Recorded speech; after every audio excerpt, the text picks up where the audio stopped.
Namibia lies in southwest Africa. The Namib Desert stretches for almost 2,000 kilometers along the coast. To the north, the desert is crisscrossed by several dry river valleys. One of them is the Huanib Valley. It runs through the desert for several hundred kilometers and ends in the sea.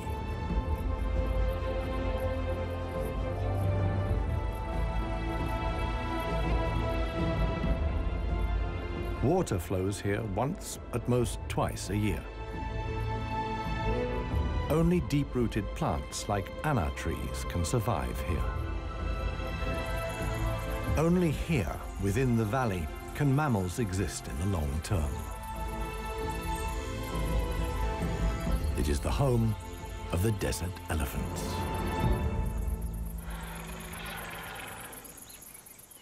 In contrast to their other African relatives, desert elephants live in particularly small family groups. They are so rare and their way of life is so special that they're under the constant supervision of scientists who've also given the elephants names.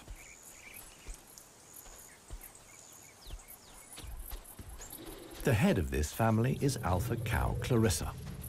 The animals don't leave her side for a moment. Only Clarissa knows how to survive in this extreme environment. The shoots of the anna tree are now ripe.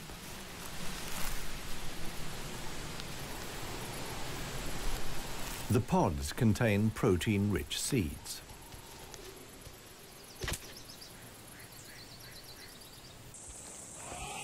Clarissa has known every one of these trees since her childhood.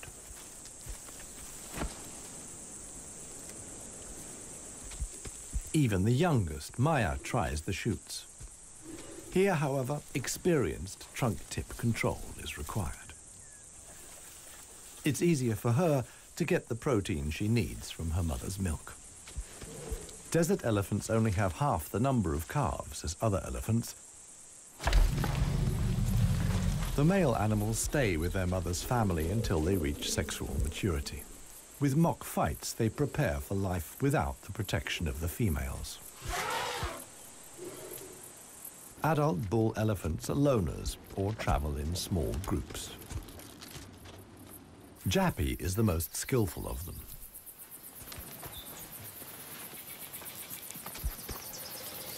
His younger brother watches enviously as Jappy brings down apparently unreachable branches from the tree.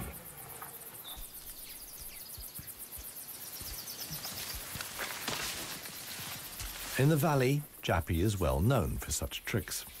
He learned them from his father. Friendship among bull elephants has its limits. Jappy is certainly not willing to share his branch with his younger brother.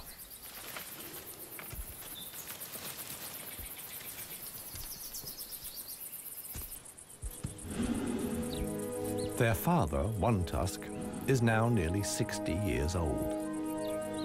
His trademark is the missing right tusk, lost long ago in a hierarchical battle. For years, he was the undisputed king of the Huanib. Now he lives in seclusion. One Tusk's legs are weak. He can no longer keep up. The aging bull is already being watched by a male jackal, which lives in the Huanib Valley with its partner. Jackals mostly hunt smaller animals, but they wouldn't turn their noses up at a dead elephant.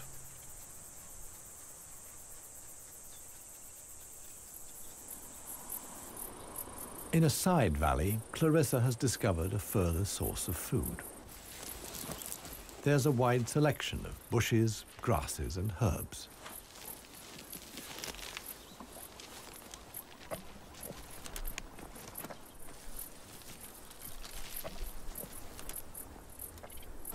The elephants' climbing skills far surpass those of their savanna-dwelling relatives. This, too, is a form of adaptation to their special habitat.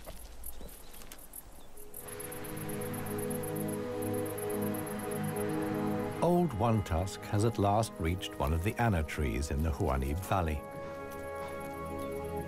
But Clarissa and co. haven't left very much for him to eat. He desperately searches for something edible in the remnants. In vain.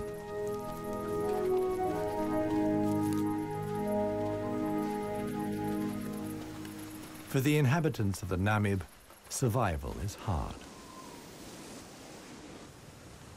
They're used to going for long periods without water. Many get liquid from their food or know secret sources of water. Regardless of size, every green leaf contains a minimum of liquid worth harvesting.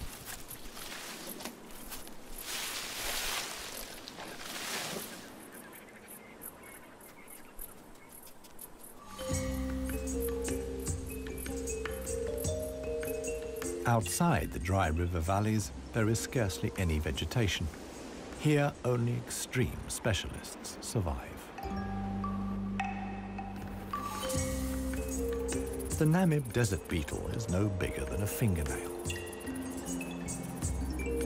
As all animals, it depends on water for survival and has developed a special strategy.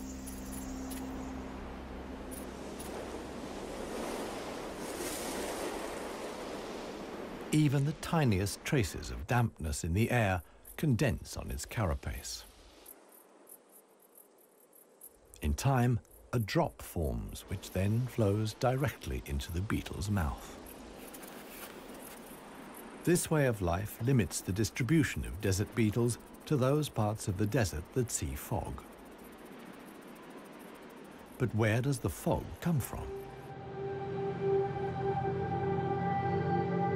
The Namib is one of the few deserts in the world that stretch to the sea. The cold Benguela current from the Antarctic cools the seawater to a temperature of 12 degrees Celsius. When the water reaches land, it evaporates in the warm desert air. Around 200 days a year, the desert is wreathed in mist, which sometimes extends hundreds of kilometers inland into the dry river valleys.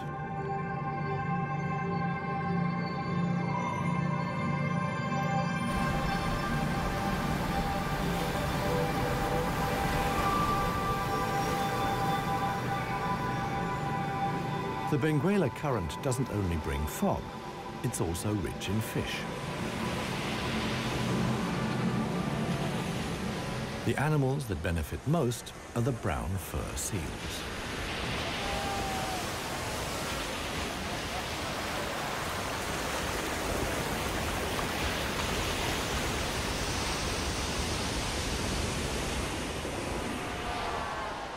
Their colonies are often home to 100,000 animals.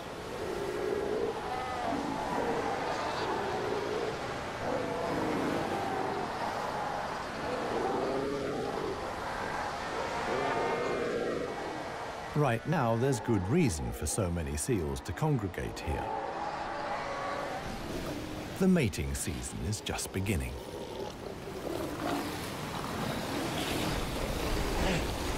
Everywhere, bulls are fighting for the right to mate.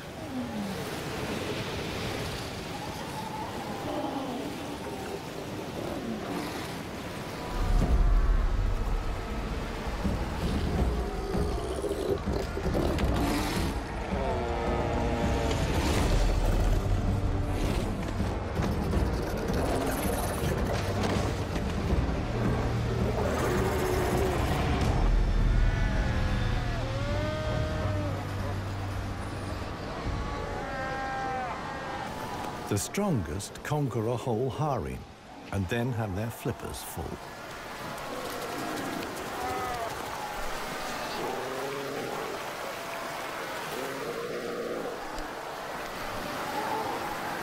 After mating, the males disappear into the sea, They are not involved in bringing up the young. The fog sometimes penetrates as far as the Huanib Valley.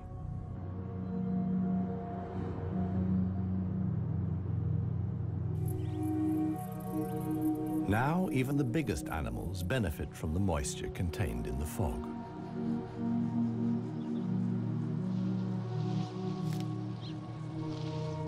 Jappy and his brother can take on a lot of liquid from the drops of dew on the plants they eat.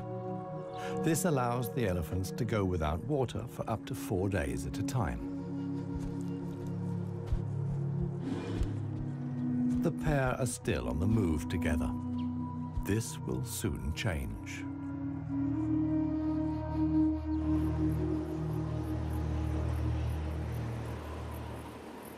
As the fog lifts, the sun illuminates a very special event.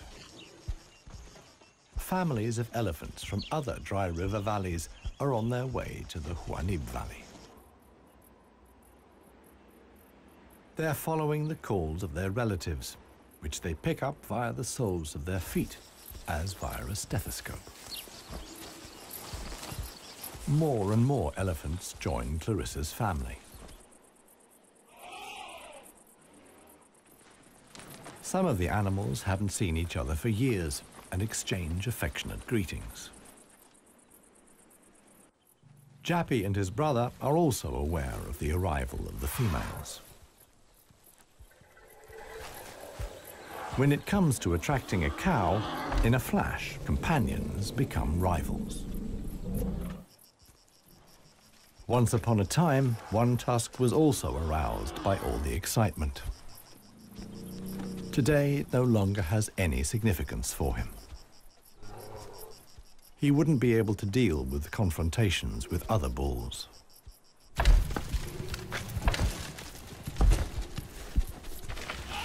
His sons and grandsons, on the other hand, are very excited. For them, it's important to make the most of the female's willingness to mate and prevent others from taking advantage. In the end, however, Jappy only manages to achieve his goal by means of a trick. He abducts the alpha cow, Clarissa.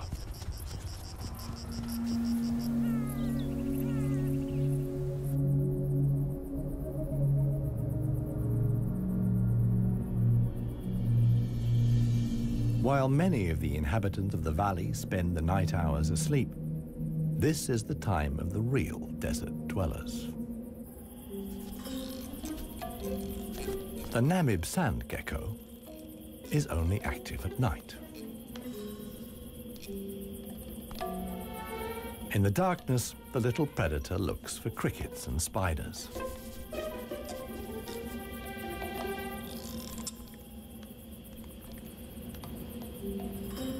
Like a frog's, its toes are webbed. This enables the lizard to seemingly fly across the dunes without sinking into the sand.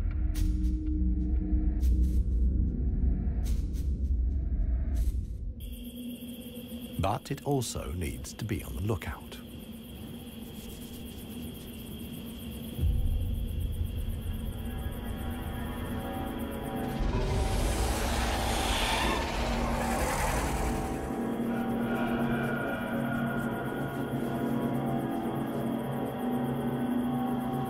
A sidewinding adder. Similar to desert elephants, beetles, and geckos, the snake has a hard life in the Namib.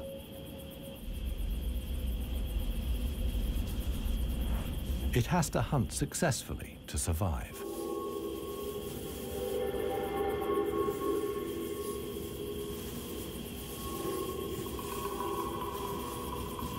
Once it finds a good spot for an ambush, it goes to ground.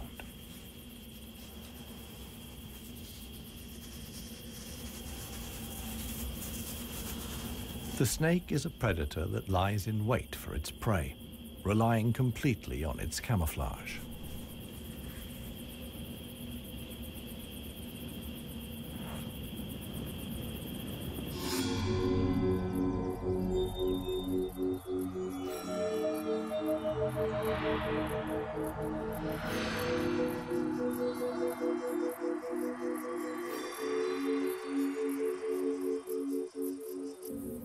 For the sensitive gecko, it's time to go.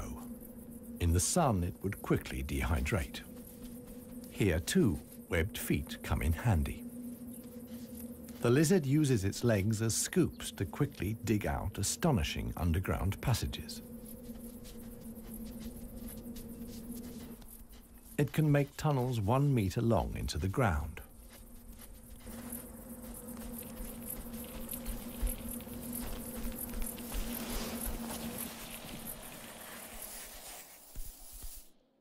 Here, it's safe. Up at ground level, another gecko isn't in quite such a hurry. With good reason. The fog is coming.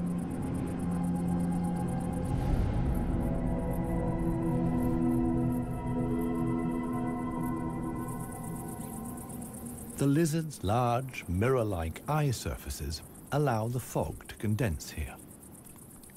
At last, water.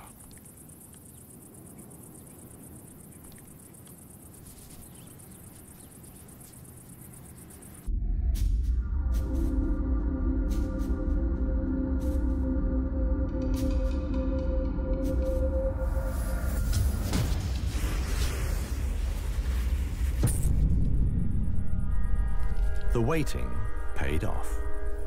This morning, the sidewinding adder can have breakfast and get some liquid into the bargain.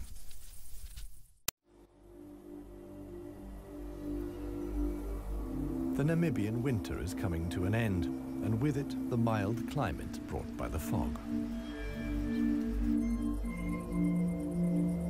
Relentless heat descends on the Huanib Valley. 40 degrees Celsius in the shade. This is approaching the limit for even Clarissa's family.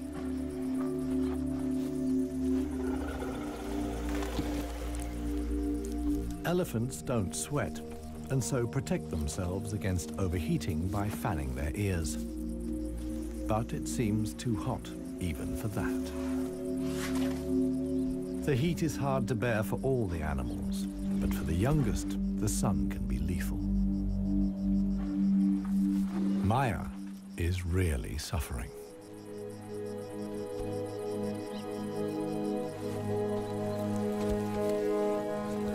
One tusk mobilizes all his efforts for one last attempt at an anna tree. But he no longer has the strength. Exhausted, he withdraws to the shade. During his long life, his legs have carried him more than 400,000 kilometers. As with most bull elephants, the last few steps he will take alone. Despite the heat, Clarissa can't afford to take a break. She urges her family to move on. Desert elephants have to spend up to 20 hours a day eating 200 kilos of plant material.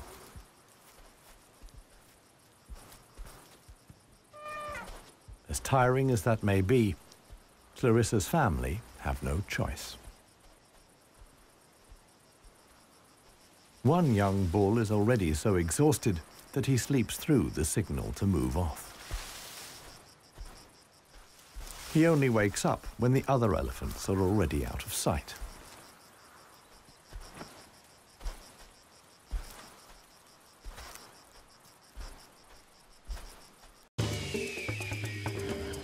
This show was created for you and your family to watch together. Welcome to Nat Geo Wild. It finally dawns on him that he really is all alone.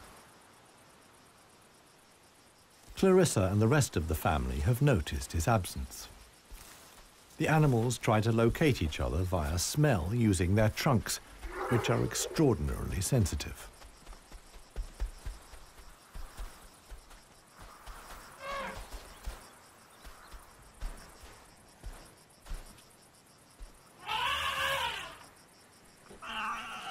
In the end, it's Maya who gives the decisive call. Now the straggler knows which way to go.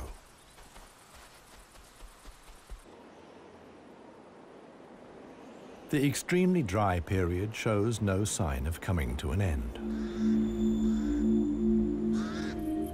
1 week later, the heat and the elephants have combined to decimate the plant life in the Huanib Valley. Vultures take up positions on the trees on the edge of the valley. Their time will come when the other animals can find nothing more to eat.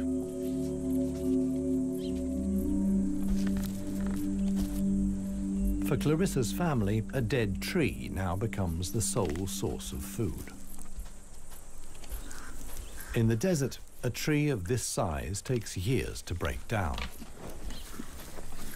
And it's the elephants that turn it into food again for the other animals. They themselves only use 60% of what they eat. The rest they excrete undigested. In this way, they distribute seeds, like those of the anna tree. Some animals, like the helmeted guinea fowl, take the majority of their food from what the elephants deposit. In times of scarcity, even the Huanib Valley baboons look for something edible in the elephant's dung.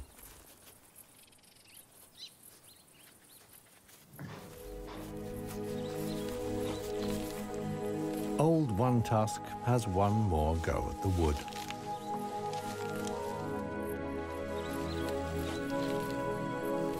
But elephant molars only grow back 6 times. One Tusk's teeth are worn out, and his attempt to eat wood the way he used to is doomed to failure. In other parts of Africa, older elephants seek out swamps where they can live for a while longer on softer leaves. Here, there is no such possibility.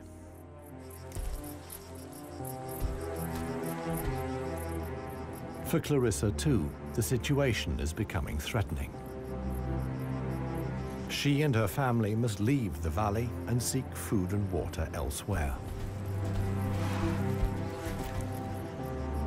Other families join the trek. Only Clarissa's knowledge of hidden water sources can save them now.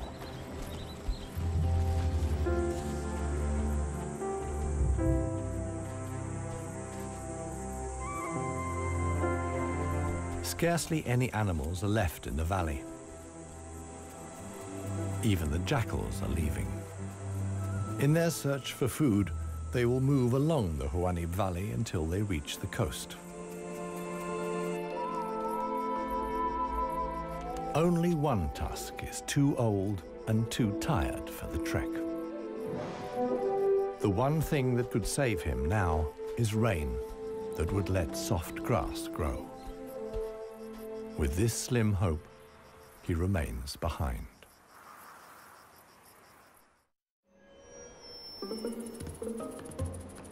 The Namib desert beetle is also looking for something to eat.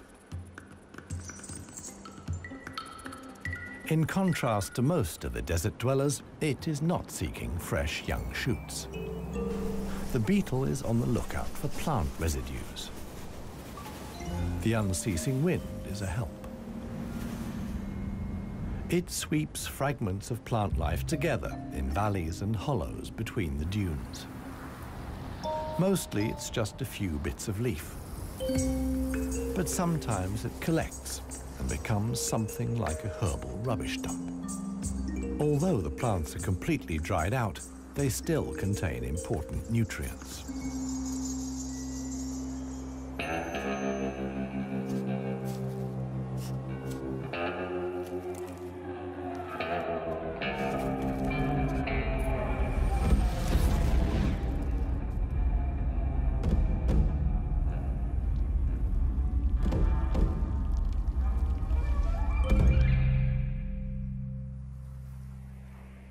The Namakwa chameleon is one of the most dangerous hunters in the Namib desert. For desert beetles, at any rate. But the beetles don't usually make it quite so easy.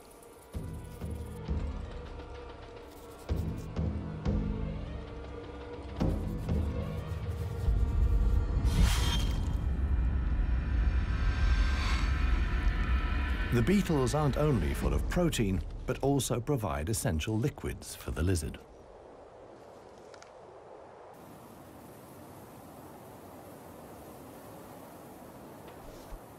Namaqua chameleons are the biggest reptiles the Namib can support. In contrast to the mammals, they can't undertake long migrations to look for food and water. Similar to the Huanib, a river once flowed here. Along its banks, animals like chameleons penetrated deep into the desert. Hundreds of years ago, the dunes slowly invaded the riverbed and cut off the water supply. This process was so slow, however, that the animals had time to adapt to the new conditions.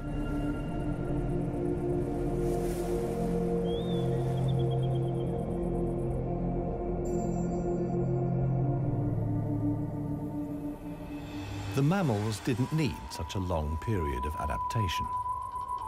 Their ability to migrate over long distances enabled them to conquer the desert much more quickly.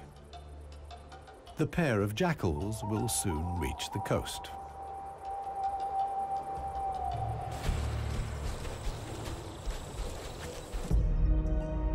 Clarissa, meanwhile, is still searching for water.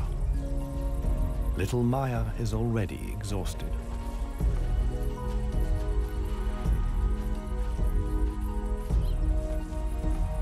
The group has to keep stopping. The animals are reaching the limits of their strength. Clarissa can produce less and less milk for her daughter. Suddenly, a commotion as Maya sinks to her knees. But Clarissa urges her offspring onwards. It is their only chance.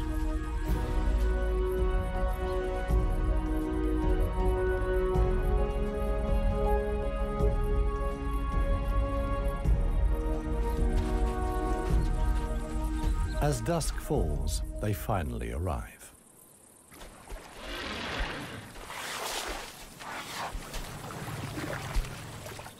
Thanks to Clarissa's knowledge, there's something to drink at last.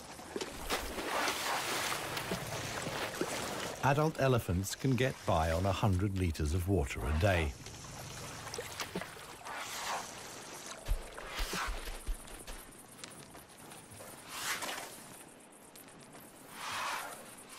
The subsequent dust bath serves to protect the elephant's skin from the relentless sun. The trek to the next source of food is long. The following morning, Clarissa will move on.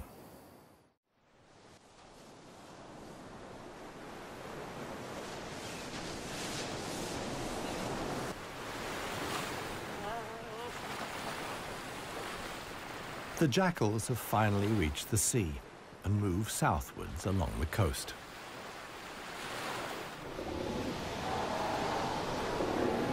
The new generation of brown fur seals is just arriving. Many of the mother animals are heavily pregnant. This young mother hasn't long to go.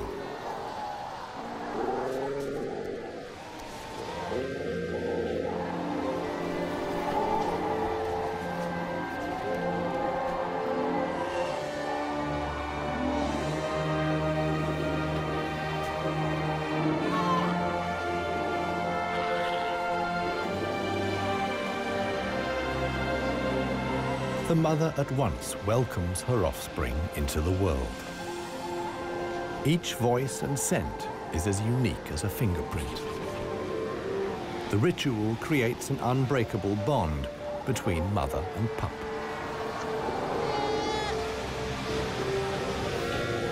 Directly after the birth, the pup has to be suckled.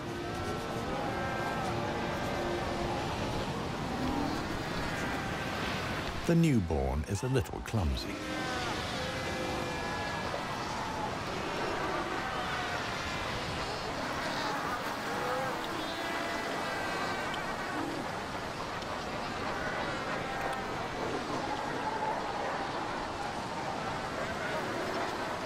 The young mother is not alone. Tens of thousands of other females have also given birth. Space is at a premium in the colony, a risky situation for the babies.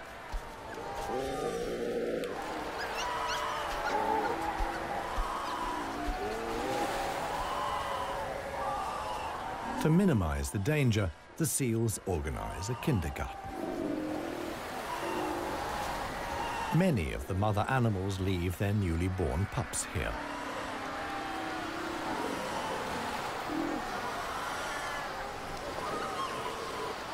The nursery not only offers the young pups protection, but also makes it easier to find them later.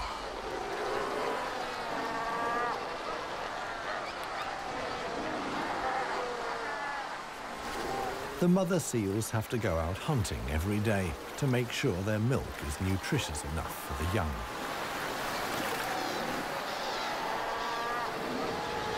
But when choosing the location of the kindergarten, they forgot about the tide.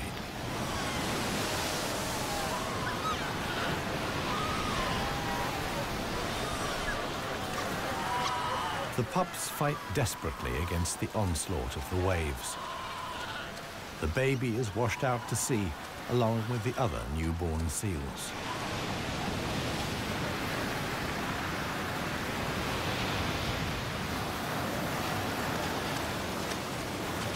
Seal pups can swim, but they don't have the protective layer of fat of adult animals. The pup fights for survival. Another is slowly but surely losing the battle. Within a few minutes, the pups are so exhausted that they can no longer keep their heads above water and drown.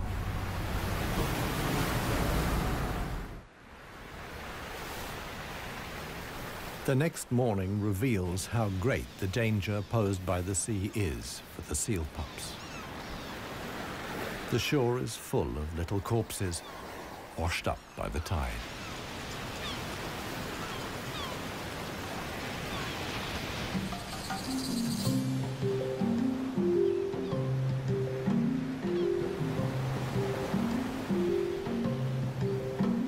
The jackals from the Huanib.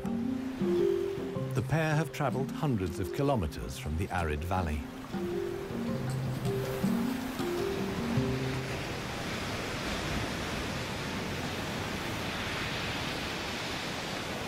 The seal colony is now their only chance of food.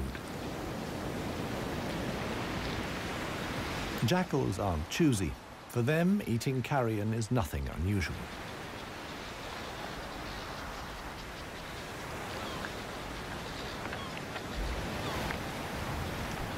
They'll be spending the coming weeks at the seal colony.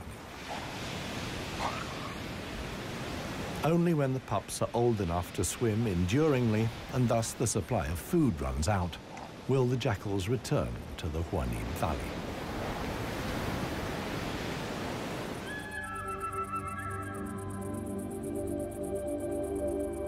It's not only the jackals that undertake such long treks.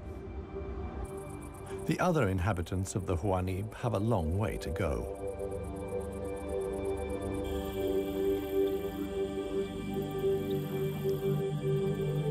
An oasis hidden deep in the desert. Oasis.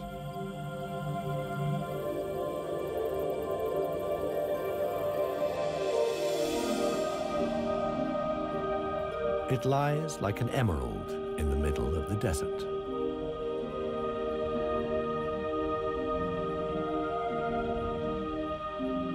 A thin band of loose vegetation lines the watering hole.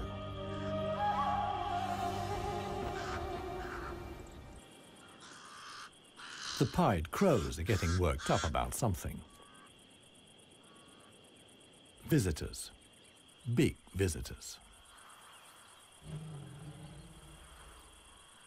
The legendary desert lions.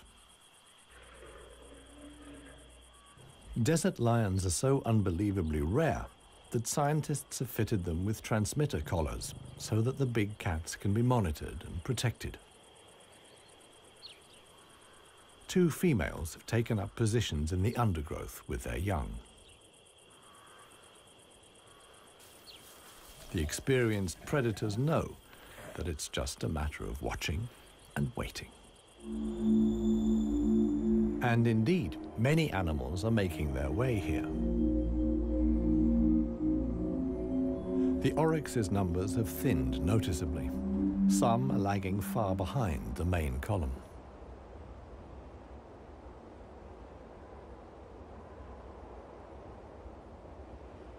After more than 10 days' trek, the first animals finally reach the source.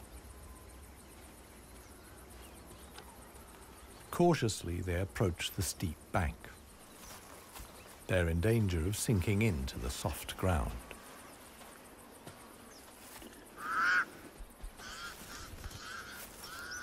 The pied crows sound the alarm again.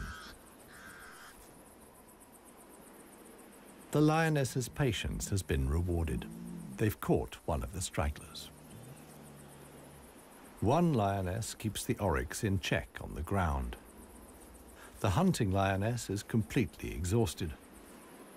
Fighting the antelope has taken the last of her strength.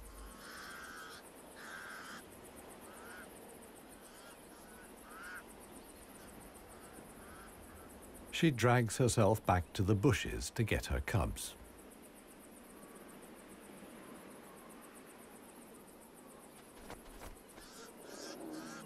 The other lioness keeps the pesky crows at bay.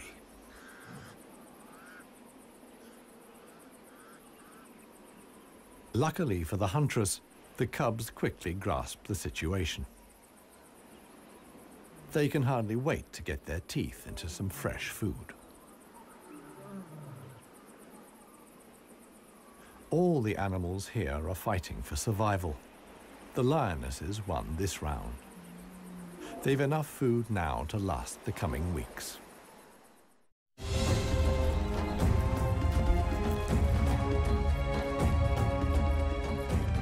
Clarissa and her family have finally reached the neighboring Dry River Valley.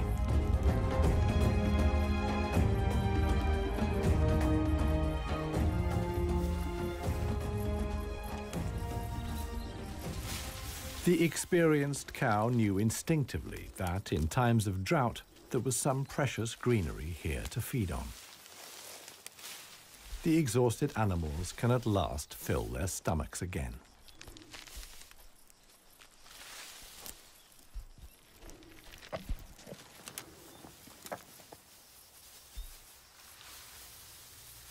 And this is how a happy, full-up baby elephant looks. Maya in paradise.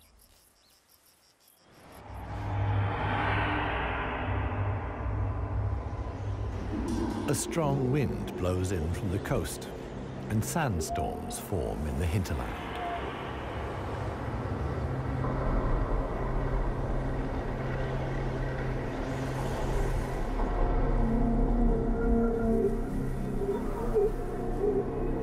They reach the river valley where Clarissa and family have found food and shelter. Sandstorms like these are the harbingers of heavy rain. Experienced elephant cows like Clarissa know what that means. As soon as it rains, the dry river valleys will be turned into raging torrents that wash away anything in their path. Imminent danger for the family of elephants.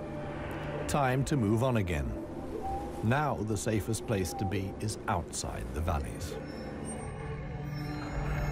How right Clarissa was can be seen the following day. Water in the Dry River Valley. Only every 10 years or so is the rain strong enough for the flood wave to reach the sea.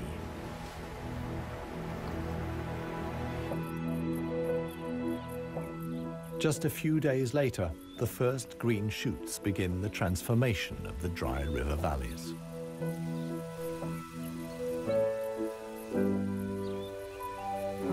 The Huanib Valley, too, is bursting with new life as the first exiles return.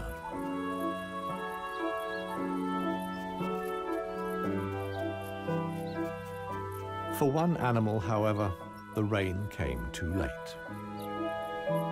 Old One Tusk succumbed to hunger before the first drops fell. The jackals find his body on the edge of the valley.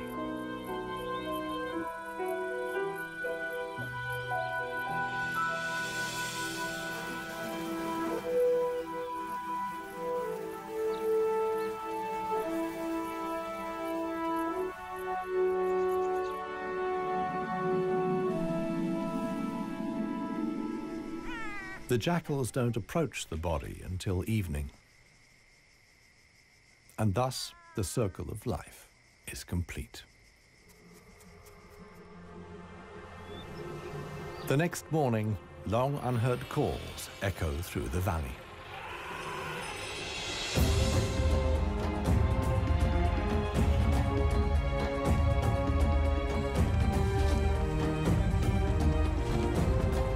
Clarissa is back.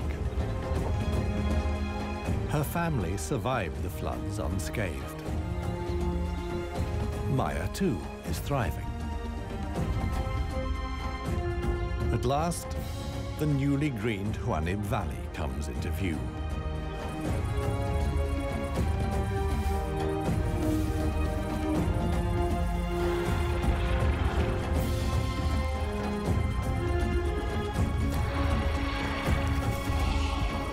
Clarissa's family is home again.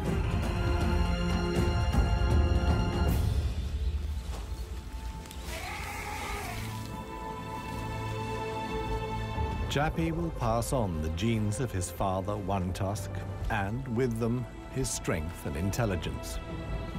Clarissa is pregnant with his baby. The alpha cow will induct each new generation into the secrets of the desert elephants. This is essential for their survival. The Huanib River Valley is probably the last real wilderness in Namibia, one in which only the cleverest, most intelligent of the animal world can survive. A life of extremes in the home of the desert elephants.